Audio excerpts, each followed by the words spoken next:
Hello everyone, my name is Muhammad Mahdi Sami and today I will talk about nursing management and leadership course. In this lecture I will talk about communication and public relations in the nursing. So let's start.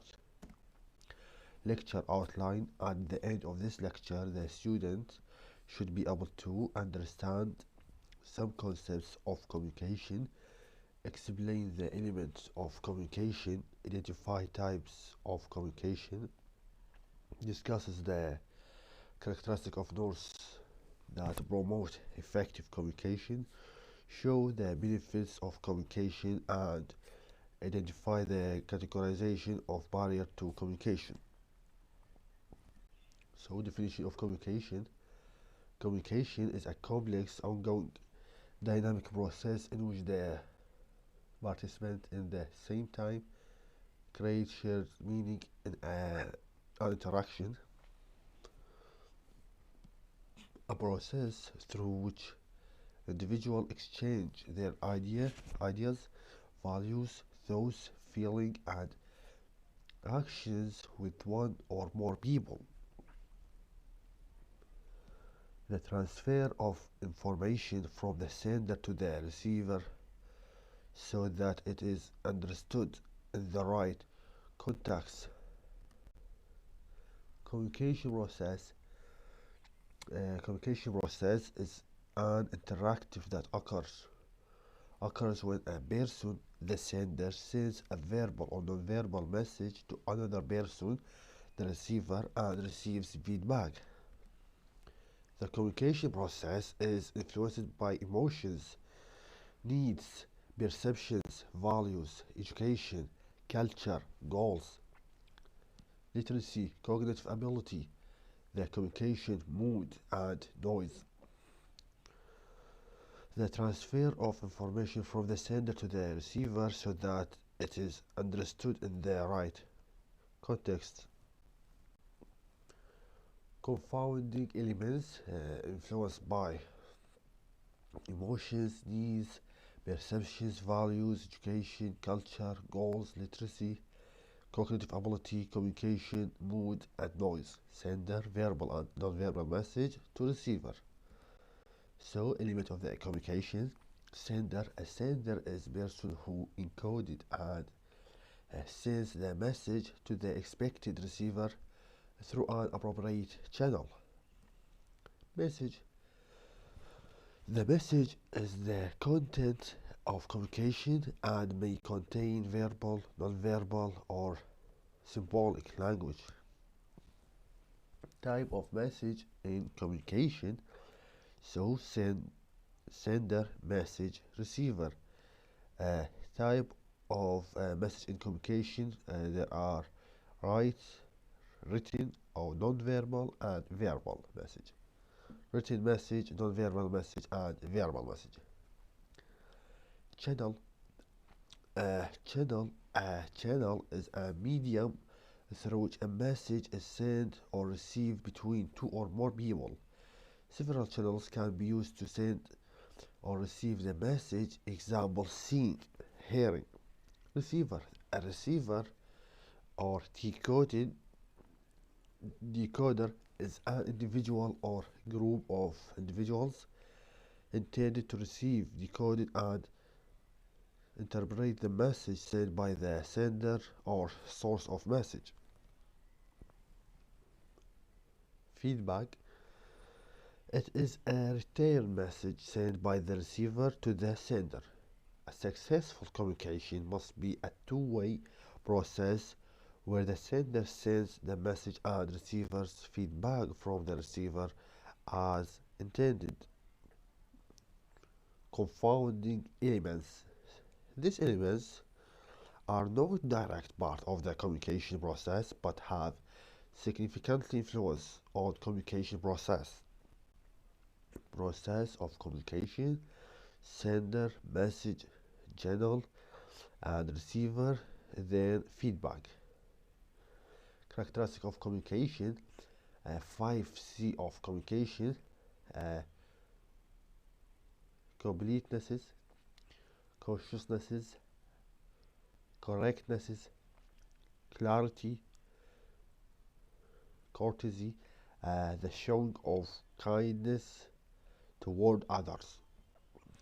Type of communication uh, based on the means of delivering the message. There are verbal or non-verbal communication based on the process, on the purpose of communication, formal, informal, therapeutic, based on the levels of communication, small group, public, organizational, based on the pattern of communication. There are one way or two way or one to one to many, many to one. Based on the means of delivering the message, verbal communication, it occurs through the medium of spoken or written. Some important elements of verbal communication are language, meaning, clarity, privacy, consciousness, timing, relevance. Non-verbal communication. This communication occurs without words, where the five sense and whole range of body movements, posture, gestures, facial expression, and silence are used for sending and receiving the message.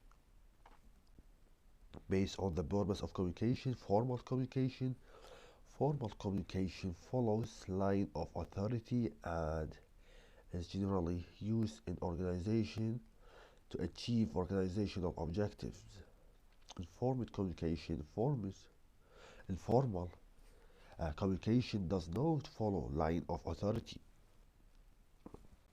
Based on the purpose of communication, therapeutic communication takes place between healthcare personnel and a patient with the purpose of modifying the patient behavior. Communication and the therapeutic relationship. Nurse, Nurses are expected to use communications with the clients in a manner designed to promote health. The interaction with clients should be therapeutic relationship. It requires the use of verbal and non-verbal techniques that are focused on client needs. Based on the level of communication, intrapersonal communication, it takes place within an individual. We may also say it is self-talk.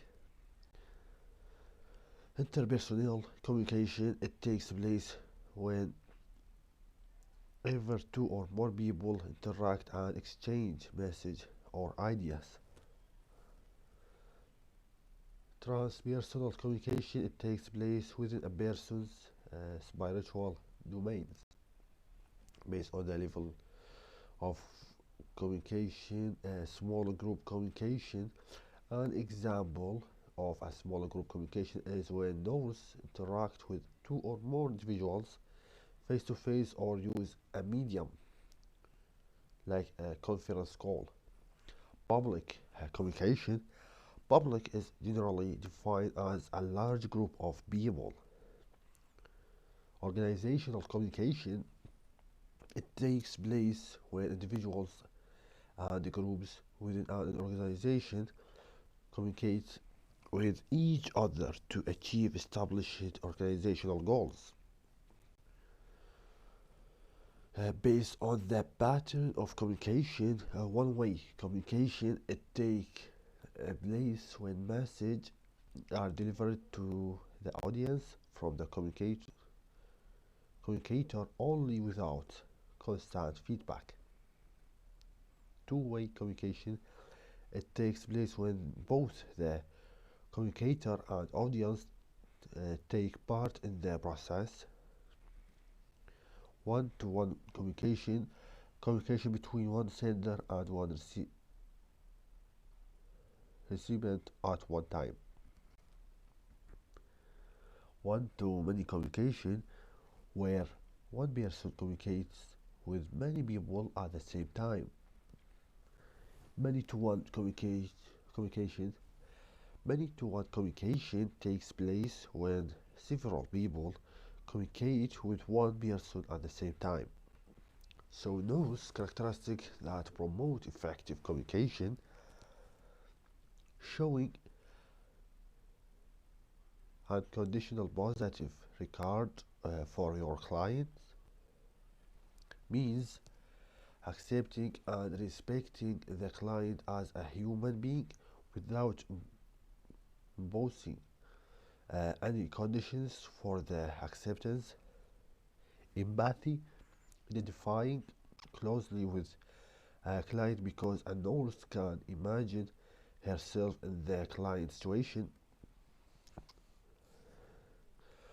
Authenticity, being real, it requires openness and sharing of true feelings.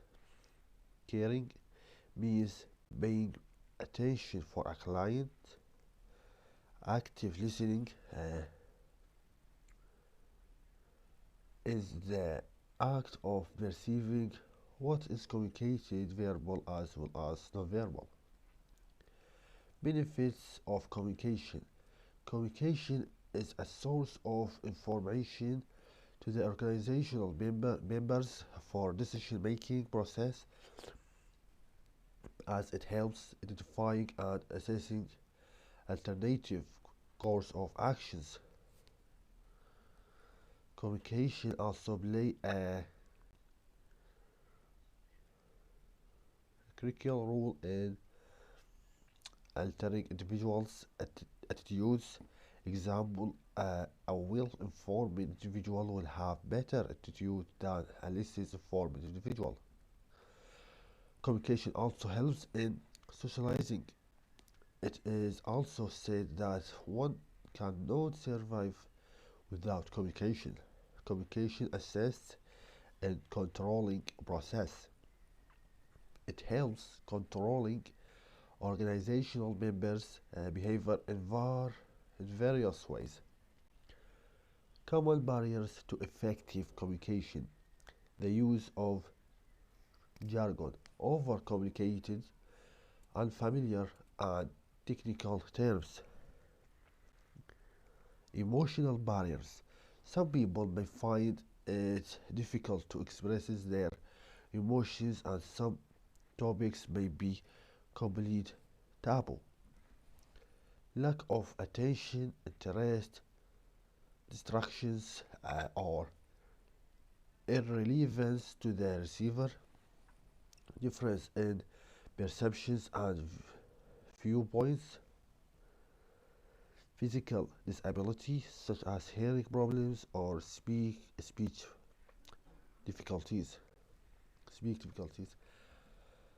Physical barriers to non-verbal communication, not being able to see the non-verbal sign, signals, uh, gestures, postures, and general body language can make communication less effective. Language difference and the difficulty in understanding unfamiliar accent, ex- ex- expectations which may lead to false assumption. People often hear what they expect to hear rather than what is actual said and jump to incorrect conclusions. Culture differences, the norms of social interaction vary greatly in different cultures.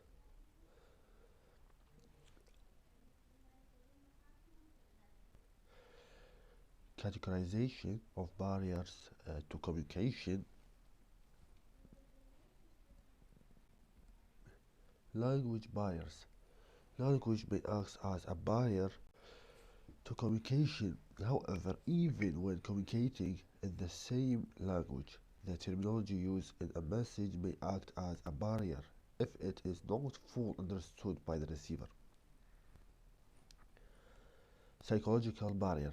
The psychological state of the receiver will influence how the message is received. For example, if someone has personal worries and is stressed, Physiological barrier may result from the receiver's